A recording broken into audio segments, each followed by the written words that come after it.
premier jour, les visiteurs, je vous rappelle que c'est le premier jour d'ouverture au grand public. Les visiteurs commencent à affluer au fur et à mesure.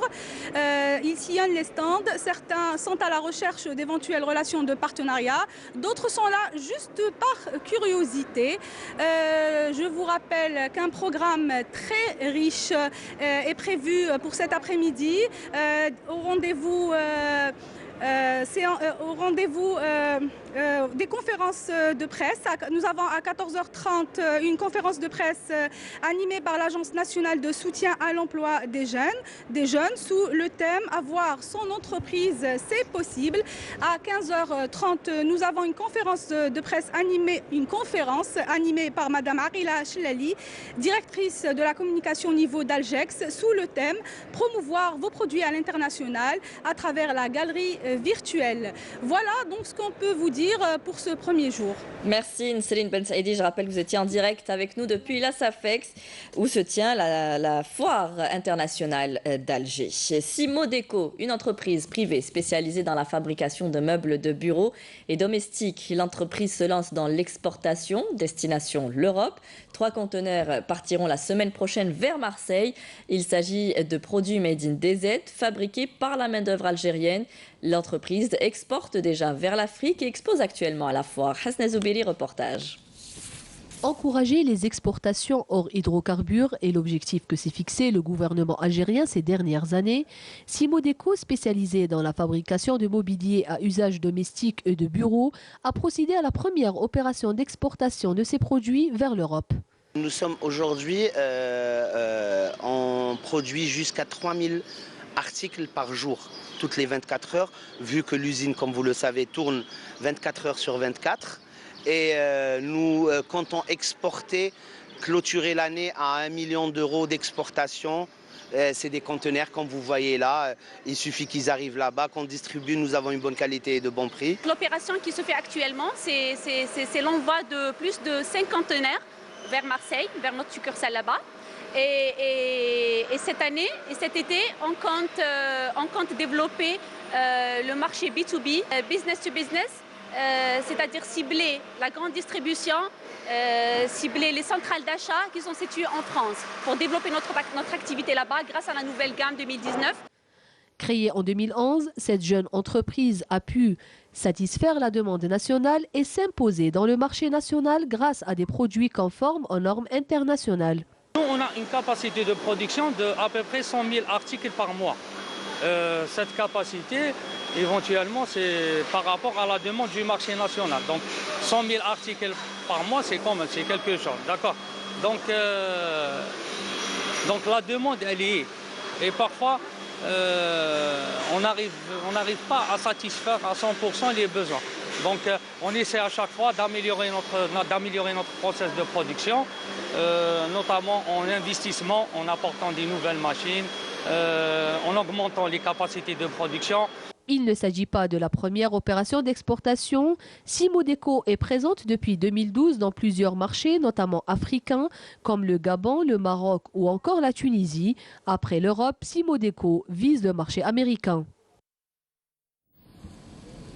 Avant-dernier jour du baccalauréat, les candidats passeront les épreuves d'histoire, géographie et langue amazigh. Nous leur souhaitons à tous bon courage. Je vous le disais en titre, la ligne de transport urbain maritime Alger-Tamanfoust a repris jeudi dernier un mode de transport lancé en 2018, très apprécié par les habitants de la capitale, qui demandent sa généralisation sur toute l'année. Le commentaire de Karim Haïfa. 30 minutes seulement pour relier la capitale à Tamanfoust, de l'autre côté de la baie d'Alger. Une prouesse que beaucoup aimeraient réaliser mais n'y parviennent pas. Seul ce type de bateau arrive à le faire. Il traverse la baie d'Alger en un temps record. Dans l'ensemble, c'est bien, surtout l'accueil qui est excellent. En revanche, les horaires qui ne sont pas respectés. Donc, il y a un gros problème de ponctualité. Le bateau qui devait prendre la mer à 9 h a pris quand même 1h30 de retard. J'ai pris ce bateau pour prendre rendez-vous chez le médecin à Bab el Oued pour ma mère. Et si je devais y aller en bus ou en taxi, j'aurais sûrement refusé d'y aller. Et puis vous savez, 200 dinars pour faire cette traversée, c'est bien aussi. D'une capacité totale de 206 passagers, climatisé et doté d'une connexion Internet Wi-Fi, le CRID offre aux voyageurs un service alternatif plus confortable et plus agréable sur le plan touristique. Avec 4 départs à partir de la pêcherie d'Alger et 4 autres à partir du petit port de Tamanfoust, avec une vitesse de croisière atteignant les 42 km/h. ونقوم برحلات من ميناء الجزائر من لا بيشري تامنفوست. Plusieurs voyages sont programmés par jour entre la pêcherie d'Alger et Tamanfoust, à savoir 4 allers-retours. En revanche, on peut annuler des voyages qui étaient programmés en cas de mauvais temps, des voyages qui seront reportés dès que les conditions climatiques le permettent. On annule le voyage, reporté حتى كي يتحسن الحال. 4 voyages le matin, 4 autres voyages pour l'après-midi, avec un effort particulier pour respecter les horaires de départ. Quant au tarif de 400 dinars pour un aller-retour, c'est un tarif subventionné par l'État, donc pas trop cher selon moi. L'expérience de l'année passée a été bénéfique et pour le transporteur et pour les Algérois. Elle a permis à ces derniers de découvrir la capitale sous un autre angle, celui de la Grande Bleue.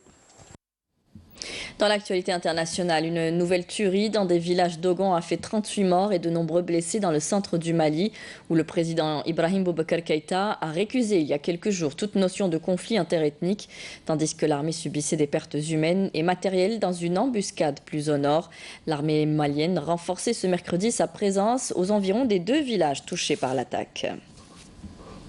Une vingtaine de blessés et des dégâts mineurs ont été déplorés la nuit dernière dans la partie nord-ouest du Japon après un violent séisme à l'origine d'un petit tsunami. Les autorités mettent en garde contre de possibles répliques. La magnitude de ce tremblement de terre ressenti jusqu'à Tokyo était de 6,4 selon les mesures de l'Institut géophysique américain. Retour au pays, Smaïl Houchen expose ses œuvres actuellement à la galerie Rassim d'Alger. Cet artiste peintre et enseignant aux Beaux-Arts nous propose de découvrir son univers à travers une 60aine de toiles. L'exposition est prévue jusqu'au 15 juillet. Nessiba Djaïdir. Des œuvres signées par l'artiste peintre Smaïl Houchen. Des couleurs travaillées au gré de son inspiration et de ses coups de cœur.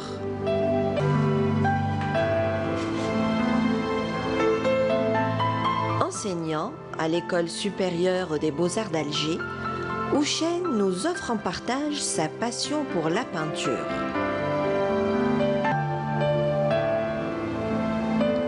Dans ses toiles, les sentiments mûrissent et s'extériorisent. Une émotion particulière se dégage de chacune d'entre elles.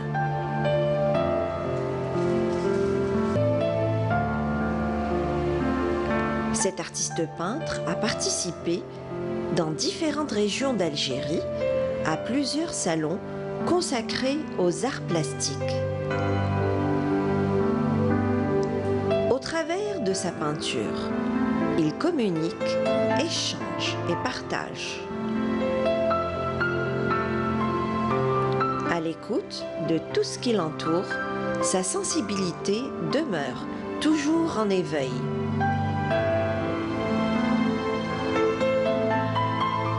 Partagé entre Aoukas, son village natal, et Alger, Smaïl Houchen cultive bel et bien sa passion d'artiste.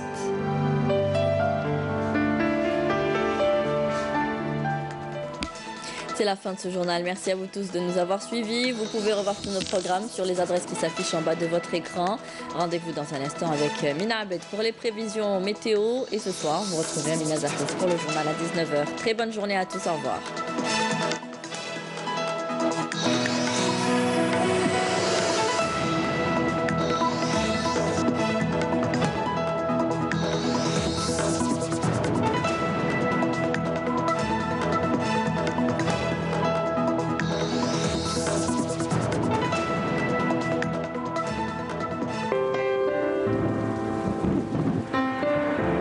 Avec Mobilis, suivez l'air du temps. Mobilis, partout. Mesdames, Mesdemoiselles, Messieurs, bonjour. On notera pour aujourd'hui un temps plutôt lourd, un taux d'humidité qui dépasse les 80% sur l'ensemble des régions côtières. Notre animation satellite nous montre que nous aurons le passage d'un flux de sud-ouest légèrement perturbé sur les régions nord pour ces prochaines 24 heures avec une pression moyenne toujours sur la moitié nord, une baisse de pression sur la moitié sud. Donc pour cet après-midi, eh bien, le ciel restera dégagé à partiellement voilé sur l'ensemble des régions nord. On notera un petit peu de pluie à partir de cet après-midi avec quelques orages vers l'intérieur centre et les Aurès. Ces pluies risquent d'évoluer à partir de la soirée, notamment vers les côtes centre. Sur la partie sud, on notera un ciel voilé avec quelques orages isolés vers l'extrême sud, le Hogar et le Tassili, un ciel dégagé sur le nord Sahara, la Savoie ou encore le Sahara central. Les températures de cet après-midi, on notera sur la moitié nord 28 degrés à Alger, 31 degrés à Oran, 30 degrés à Tlemcen, 36 à Al-Bayad Nahama, ainsi qu'à Galma, 33 degrés à Batna, 44 degrés à Hassim Saoud, 41 degrés à Bachar Ghardaïa, on notera 45 degrés à Adrar, 46 à Ain Salah et enfin 47 degrés à Borj Badi Moukhtar et Ain Gazam. Les températures de ce soir elles varieront près des côtes entre 17 et 19 degrés. On notera jusqu'à 23 degrés à Galma, 24 degrés à Sétif, 28 à Ghardaïa, 24 degrés à Bachar, 17 seulement à Tindouf, 29 à Adrar, 32 degrés à Ain Salah et enfin 34 degrés pour l'extrême sud. Place tout de suite à l'éphéméride. Aujourd'hui, le soleil se couchera à 20h09. Les nouvelles du ciel restent disponibles sur le site de Météo Algérie, les 3 w.meteo.dz. Très bonne journée avec la suite de nos programmes et à ce soir.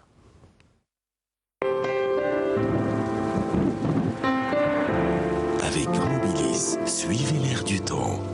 Mobilis, partout avec vous. سيرك في رواق الاستعجالات.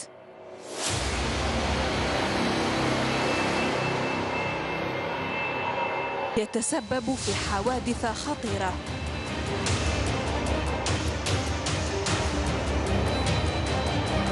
عائق أمام مرور حالات مستعجلة. توقفك على الشريط الاستعجالي دون ضرورة خطر على حياتك وحياة الآخرين. حملة ذات منفعة عامة. وزارة الصحة. تسبب الأيدي الوسخة عدة أمراض، ولهذا يجب غسل اليدين بانتظام باستعمال الماء